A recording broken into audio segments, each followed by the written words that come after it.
തന്നെക്കുറിച്ചുള്ള മോശമായ കാര്യങ്ങൾ ലോകം മുഴുവൻ അറിഞ്ഞതിന്റെ ഒരു നിരാശയും ഫ്രസ്ട്രേഷനും അങ്കിളിനെ വല്ലാതെ അലട്ടുന്നുണ്ടാവും. പോരാത്തതിന് ആളിപ്പോ മാനസികമായും നല്ല അവസ്ഥയിലല്ലെന്ന് ഡോക്ടറോട് പറഞ്ഞത് അപ്പു തന്നെയല്ലേ?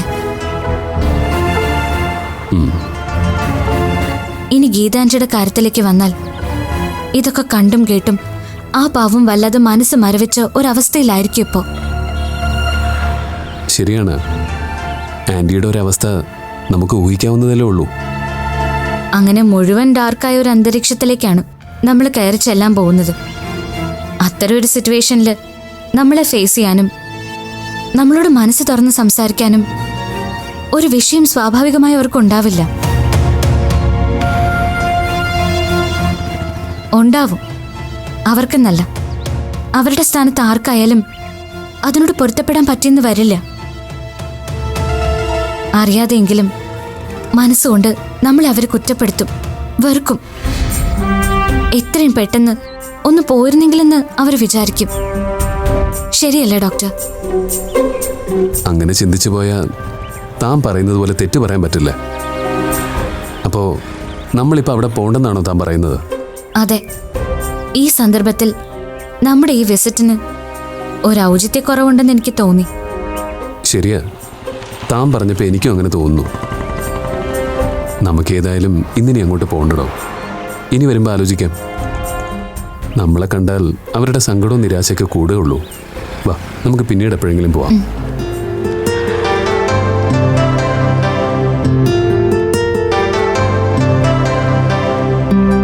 അല്ല, നിങ്ങൾ പോയില്ലേ? ഓ, ഇന്നിനി ഞങ്ങൾ പോകുന്നില്ല, ഇനി വരുമ്പോഴാവട്ടെ. അല്ല, അങ്കിൾ എങ്ങോട്ടാ? എനിക്കൊരു ക്ലയന്റിനെ കാണാനോട്ടെ. ഇനിയിപ്പോ എന്താ നിങ്ങളുടെ പരിപാടി? ഞങ്ങൾ ഉടനെ ഇറങ്ങും അങ്കിൾ. മോളെ ഒന്നിങ്ങി വന്നേ. എന്നാ പിന്നെ ഞാൻ ഇറങ്ങട്ടെ, പാർട്ടിയോടെ വെയിറ്റ് ചെയ്യാം. ശരി അങ്കിൾ, പോയിട്ടോ.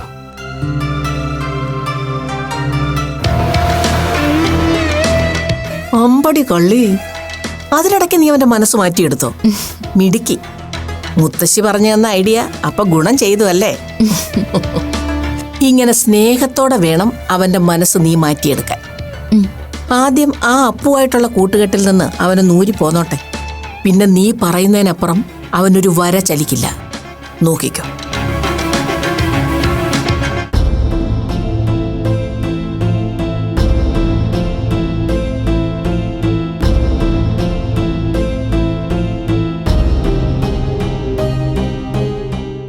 ഞാനൊരു കാര്യം ചോദിച്ചാൽ അപ്പു സത്യസന്ധമായി മറുപടി പറയോ?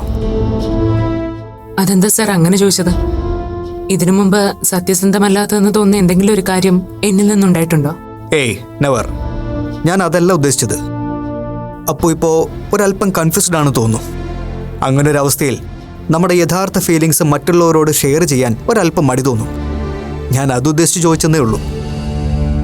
വളരെ ചുരുക്കമാണ് സുഹൃത്തുക്കളെ എനിക്കുള്ളൂ. അതിലൊരാള് ഡോക്ടറാ, മറ്റൊരാള് വക്കീലും. എന്റെ എല്ലാ കാര്യത്തിലും ആ ഡോക്ടറോടും ഈ വക്കീലിനോടും ഞാൻ കള്ളം പറയാറില്ല. അതുകൊണ്ട് സഹറിന് എന്നോട് ധൈര്യമായിട്ട് ചോദിക്കാം. ശരി, എങ്കിൽ ആ ഒരു കോൺഫിഡൻസോട് കൂടി തന്നെ ചോദിക്കുകയാണെന്ന് കരുതിക്കോളൂ. അപ്പു പണിക്കർ സാറിനോട് ചെയ്തത് ഒരല്പം കടന്നുപോയി എന്നൊരു കുറ്റബോധം ഇപ്പോഴുണ്ടോ? ഞാൻ പ്രതീക്ഷിച്ചിരുന്ന ചോദ്യം തന്നെയായത്.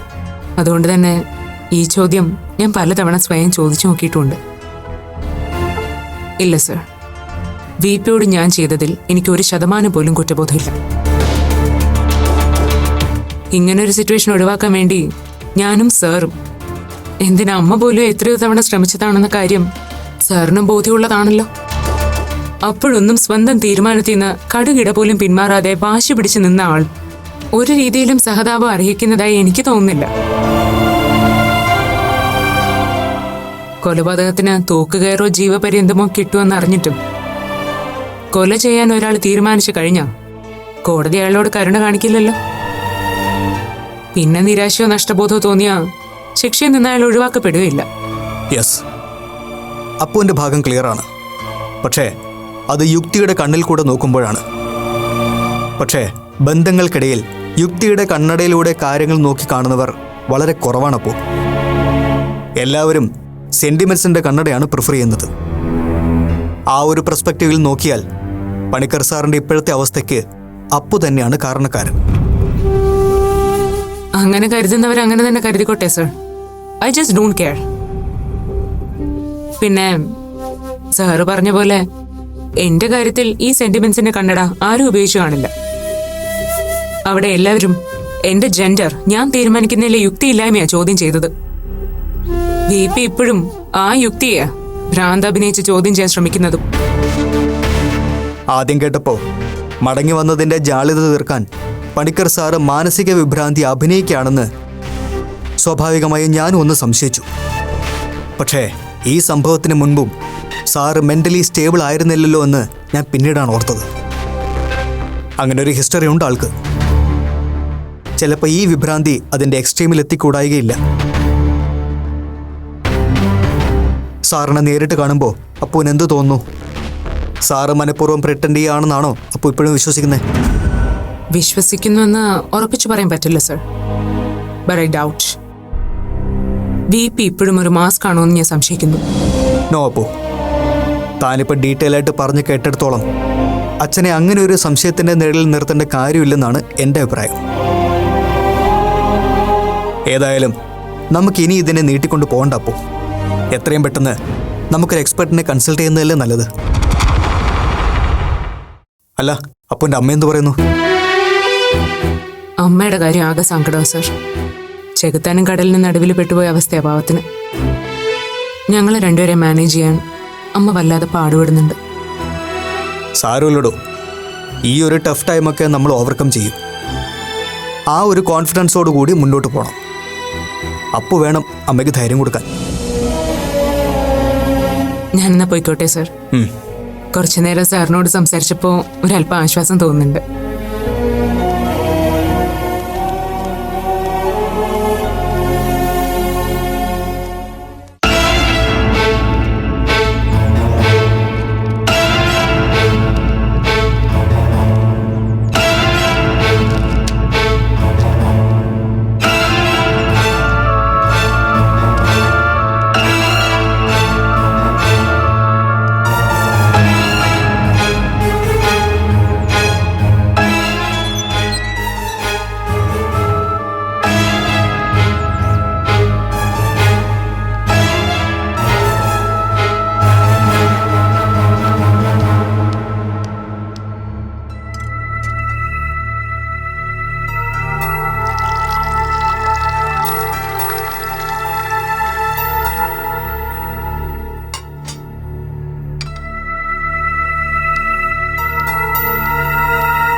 VP,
അപ്പു, നീ വരുന്ന വഴിക്ക് VP യെ കണ്ടോ? ഇല്ലല്ലോ. എന്താ അമ്മ, BP എവിടെ പോയി? അമ്മയോട് പുറത്തു പോകണമെന്ന് വല്ലതും പറഞ്ഞിരുന്നോ? ഇല്ലെന്നേ. കുറച്ചു മുമ്പ് ഞാൻ നോക്കുമ്പോൾ ആള് നല്ല ഉറക്കത്തിലായിരുന്നു. ഞാൻ പോയി ചായ ഉണ്ടാക്കി വരുമ്പോഴേക്കും ആളെ കാണാനില്ല. അമ്മ എല്ലായിടത്തും നോക്കിയോ? നോക്കി അപ്പു, ഈ വീട്ടിലൊന്നുമില്ല. എന്നാ പിന്നെ അമ്മ വിഷമിക്കണ്ട. ആള് പെട്ടിയും പാക്ക് ചെയ്ത് സ്ഥലം വിട്ടിട്ടുണ്ടാവും. ഇനി ഇവിടെ നിന്നിട്ട് കാര്യമില്ലെന്ന് വിപിക്ക് മനസ്സിലായിട്ടുണ്ടാവും. എത്ര ഭ്രാന്ത് അഭിനയിച്ചാലും പഴയതുപോലെ സെന്റിമെന്റ്സ് വർക്ക്ഔട്ട് ആവില്ലെന്ന് ആൾക്ക് നന്നായിട്ട് ബോധ്യപ്പെട്ടിട്ടുണ്ടാവും. അതുകൊണ്ട് സ്കൂട്ടായതാ. അങ്ങനെ നല്ല അപ്പു. അച്ഛൻ ഒന്നും കൊണ്ടുപോയിട്ടില്ല. ബാഗും പേഴ്സും ഫോണും റൂമിൽ തന്നെ ഉണ്ട്. പിന്നെ കാറും എടുത്തിട്ടില്ല. നിൽക്കുന്ന നിൽപ്പിൽ ഇറങ്ങിപ്പോയതാണെന്ന് തോന്നുന്നു. ഈശ്വര, ഇനിയിപ്പോ എന്താ ചെയ്യാ? അപ്പു, ഞാനിന്ന് പോയി അന്വേഷിച്ചാലോ? അമ്മ എവിടെയാണെന്ന് പറഞ്ഞു പോയി അന്വേഷിക്കുക. അമ്മ ടെൻഷൻ അടിക്കാതെ. BP പരിസരത്ത് എവിടെയെങ്കിലും കാണും. ഒന്ന് ചുറ്റിത്തിരിഞ്ഞിട്ടിങ്ങ് വന്നോളൂ. അച്ഛൻ വന്നില്ലെങ്കിലോ അപ്പു? വരാതിരിക്കാനൊന്നും വഴിയില്ല. ഒന്നും എടുക്കാതെ പോയതെങ്കിൽ BP തിരിച്ചിവിടേക്ക് തന്നെ വരും. എന്തായാലും കുറച്ചു നേരം കൂടെ നമുക്ക് വെയിറ്റ് ചെയ്യാമേ. സമയം ഇപ്പം 4:30 ആയുള്ളൂ. രാത്രിയായിട്ട് വന്നില്ലെങ്കിൽ നമുക്ക് പോലീസിലൊന്ന് വിവരം അറിയിക്കാം. അമ്മ വാ.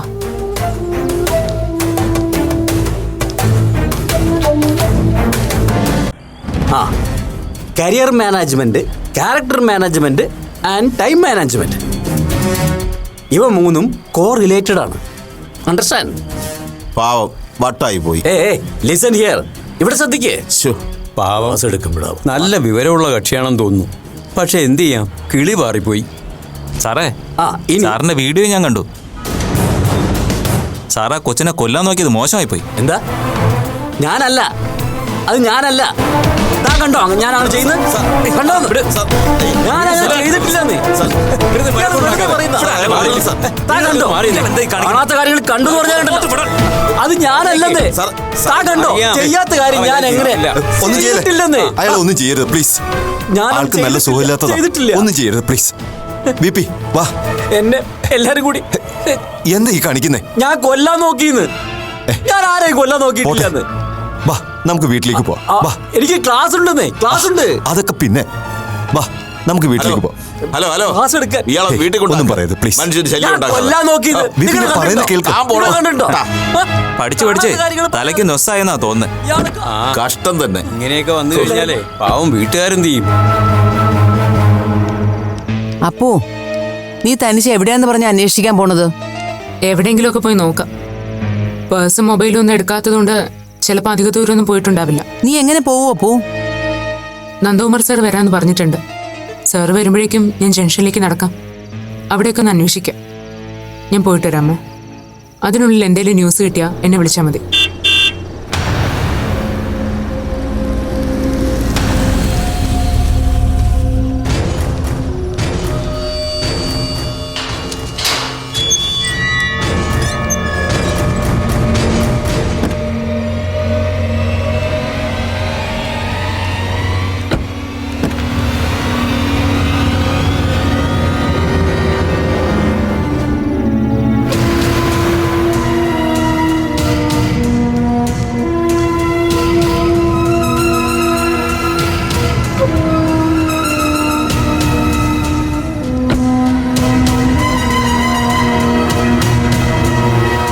VPയെ കാണാതെ വിഷമിച്ച് നിൽക്കായിരുന്നു രണ്ടുപേരും.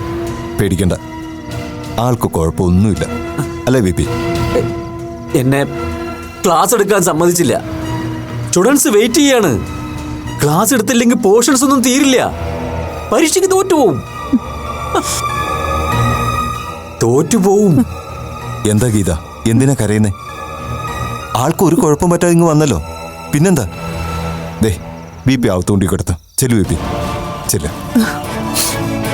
അല്ല, ക്ലാസ് തീർന്നില്ലല്ലോ. ബാക്കി ക്ലാസ്സൊക്കെ പിന്നെയാകാം. VP ഇപ്പോൾ കുറച്ചു നേരം അകത്ത് പോയി കിടക്ക. ചെല്ല. സ്റ്റുഡൻസ് വെയിറ്റ് ചെയ്യായിരിക്കും. വാ. ഇതൊക്കെ ഞാൻ എപ്പോ എടുത്ത് തീർക്കോ?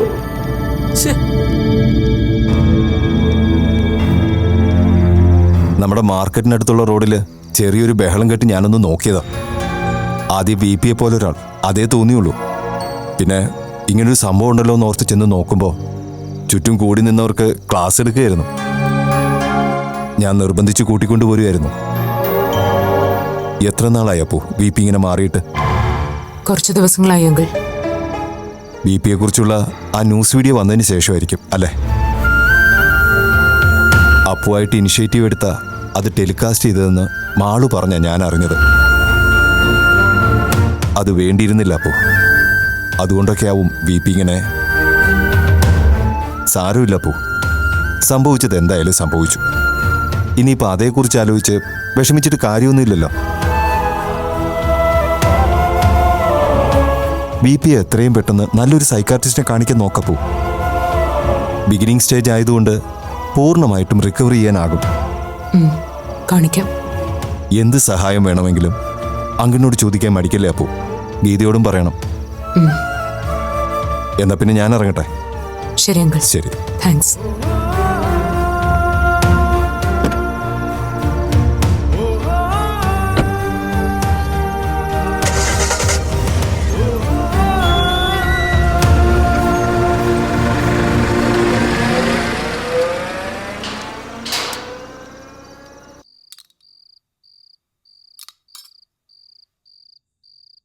ഇനിയിപ്പോ ഇത് ചികിത്സ കൊണ്ടൊന്ന് നേരെയാക്കി എടുക്കാൻ പറ്റുമെന്ന് എനിക്ക് തോന്നുന്നില്ല.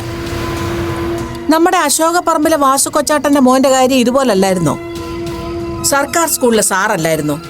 ഒരു ദിവസം സ്കൂളിലേക്ക് പോകുന്ന വഴിക്ക് ഒരു ബസ് ബ്രേക്ക് തെറ്റി വന്ന് ഇടിക്കാൻ പോയതാ. തൊട്ടിലെന്നായപ്പോ ഡ്രൈവർ എന്തൊക്കെയോ വേല ചെയ്ത് ബസ് നിർത്തി. ഒരു പോറല് പോലും പറ്റിയില്ല. പക്ഷെ പേടിച്ചിട്ട് അയാളുടെ മനസ്സങ്ങ് മറിഞ്ഞുപോയി. ഓ, അന്നത്തെ ദിവസം എല്ലാവരും കൂടെ സമാധാനിപ്പിച്ചിട്ട് കിടത്തി ഉറക്കി. പക്ഷെ പിറ്റേ ദിവസം മുതല് കൂക്കുവിളിയും അലറലും ഒക്കെ ആയിട്ട് തനി വട്ടായി പോയില്ലേ. വീട്ടുകാരുടെ കണ്ണു തെറ്റിയ റോഡിലിറങ്ങിപ്പോയി ട്രാഫിക് പോലീസാവും. പാവം, വീട്ടുകാർ ചികിത്സയും മന്ത്രവാദവും ഒക്കെ ആയിട്ട് കുറേ നോക്കിയതാ, ഒരു മാറ്റവും ഉണ്ടായില്ല. കുറെ വർഷങ്ങൾ അങ്ങനെ അലഞ്ഞു തിരിഞ്ഞു നടന്ന് ഒടുക്ക ഏതോ വണ്ടി തട്ടി ചത്തു എന്നൊക്കെയാ കേട്ടത്. അതുപോലൊക്കെ തന്നെ ആയിരിക്കും ഇതും സംഭവിക്കാൻ പോകുന്നത്. കഷ്ടമുണ്ട് അമ്മേ, അങ്ങനെയൊന്നും പറയാതെ. BP ഏട്ടന് അങ്ങനെയൊന്നും വരില്ല. ഇതിലും കടുത്ത കേസൊക്കെ ഇപ്പൊ ചികിത്സിച്ച് ഭേദമാക്കുന്നുണ്ടല്ലോ. അതൊക്കെ നമ്മുടെ ഒരു സമാധാനത്തിന് പറയാവുന്നേ ഉള്ള അശ്വതി. അങ്ങനെ ചികിത്സിച്ച് രക്ഷപ്പെടുത്താൻ പറ്റിയ ഭാഗ്യം, അത്ര തന്നെ. ഞാൻ ആ സമയത്ത് അവിടെ ചെന്നില്ലായിരുന്നെങ്കിൽ ആൾക്കാരെല്ലാം കൂടെ BP കൈവച്ചനെ. ഓ, വല്ലാത്തൊരു സീനായിരുന്നു. എല്ലാവരും എത്ര റെസ്പെക്റ്റോടു കൂടി കണ്ടിരുന്ന ആളായിരുന്നു. ഇങ്ങനൊരു അവസ്ഥയിൽ കാണേണ്ടി വന്നപ്പോൾ എന്ത് ചെയ്യണമെന്ന് അറിയാൻ പറ്റാത്തൊരവസ്ഥയിലായിപ്പോയി ഞാൻ. ജോബിന് ഈ കാര്യം സൂചിപ്പിച്ചെങ്കിലും ഞാൻ ഇത്രയ്ക്ക് അങ്ങോട്ട് പ്രതീക്ഷിച്ചില്ല. മനുഷ്യരുടെ കാര്യം അത്രയ്ക്കൊക്കെ ഉള്ളു മുരളി.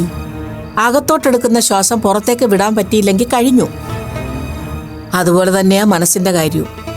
ഏതെങ്കിലും ഒരു ചക്രം തിരിഞ്ഞു കറങ്ങാൻ തുടങ്ങിയ പിന്നെ അതോടെ കഴിഞ്ഞുവല്ല. കാര്യം എന്തൊക്കെ പറഞ്ഞാലും നല്ലൊരു മനുഷ്യനായിരുന്നു. പറഞ്ഞിട്ടെന്താ കഥ? ചത്തതിനൊക്കെ ജീവിച്ചിരിക്കലോ എന്ന് പറഞ്ഞതുപോലെ ആയില്ലേ.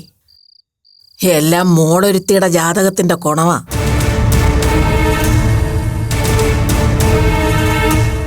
ഏതായാലും നമ്മുടെ കൊച്ചിനെ ആ കൂട്ടുകെട്ടിൽ നിന്ന് തുടക്കത്തിലെ നുള്ളി മാറ്റാൻ പറ്റിയത് അവളുടെ ഭാഗ്യമാണെന്ന് പറഞ്ഞാൽ മതിയല്ലോ. മാളുവിനെ ഈ കാര്യം ഒന്ന് അറിയിക്കണ്ടേ മുരളിയേട്ടാ? വേണ്ട ശ്രുതി, വെറുതെ എന്തിനാ അവളെ കൂടി സങ്കടപ്പെടുത്തുന്നേ? അപ്പോ ഗീതയോ പറഞ്ഞ് ജോവിനെ അറിയാതിരിക്കില്ലല്ലോ. അപ്പോഴെങ്ങാനും അറിഞ്ഞാൽ മതി മാളു. പാവം ഗീതേച്ചിയുടെ കാര്യം അതിലും സങ്കടം. അപ്പുവിന്റെ കാര്യം ഒഴിവഴിക്ക് അതിനോടൊപ്പം BP ഏട്ടൻ ഇങ്ങനെ ഒരു അവസ്ഥയിലും. എല്ലാം കൂടി എങ്ങനെ സഹിക്കാൻ പറ്റുന്നുണ്ടോ ആവോ ആ പാവത്തിന്. ഗീതയാകെ മരവിച്ചൊരവസ്ഥയില. BPയെ ഡോക്ടറെ കാണിക്കുന്ന കാര്യം പറഞ്ഞിട്ടും വലിയ താല്പര്യമൊന്നുമില്ലാത്ത മട്ടിലായിരുന്നു പ്രതികരണം.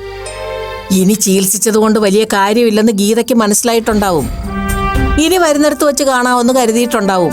അല്ലാതെ അവർക്ക് എന്ത് ചെയ്യാൻ പറ്റും? അതെ, മുരളി പറഞ്ഞതാ അതിന്റെ ശരി.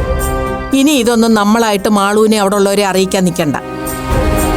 അതിനിപ്പോ നമ്മളായിട്ടൊന്നും അറിയിച്ചില്ലെങ്കിലും ടീച്ചറും ജോബിനൊന്നും അറിയാതിരിക്കാൻ പോകുന്നില്ല. അപ്പു ഇപ്പൊ തന്നെ നടന്നതൊക്കെ ജോബിനെ വിളിച്ചു പറഞ്ഞിട്ടുണ്ടാവും. അതാ അശ്വതി എന്റെ വീടിയും. ഒന്നാമതേ അമ്മയ്ക്ക് മോനും അങ്ങോട്ടൊരു ചായവുള്ളതാ. അതിന്റെ കൂടെ ഇതുകൂടെ അറിയുമ്പോ എന്നാ പിന്നെ ഗീത VPയുടെ കാര്യം മാത്രം നോക്കിയാൽ മതി, അപ്പുവിന്റെ കാര്യം ഞങ്ങൾ നോക്കിക്കൊള്ളാവോന്ന് കേറി പറയുമോന്ന് എനിക്കൊരു പേടിയില്ലാതില്ല. ശരിയാ. ഇപ്പോഴത്തെ സാഹചര്യം വെച്ച് നോക്കുമ്പോൾ ടീച്ചറിന്റെ ഭാഗത്ത് നിന്ന് അങ്ങനെ ഒരു ഓഫർ ഉണ്ടാകാൻ ഉറപ്പായും സാധ്യതയുണ്ട്. അതിനൊരിക്കലും സമ്മതിക്കരുത് മുരളി. അങ്ങനെ എങ്ങനെ സംഭവിച്ചാ അത് ഏറ്റവും കൂടുതൽ ബാധിക്കുന്നത് നമ്മുടെ കൊച്ചിന്റെ ജീവിതത്തെ ആയിരിക്കും.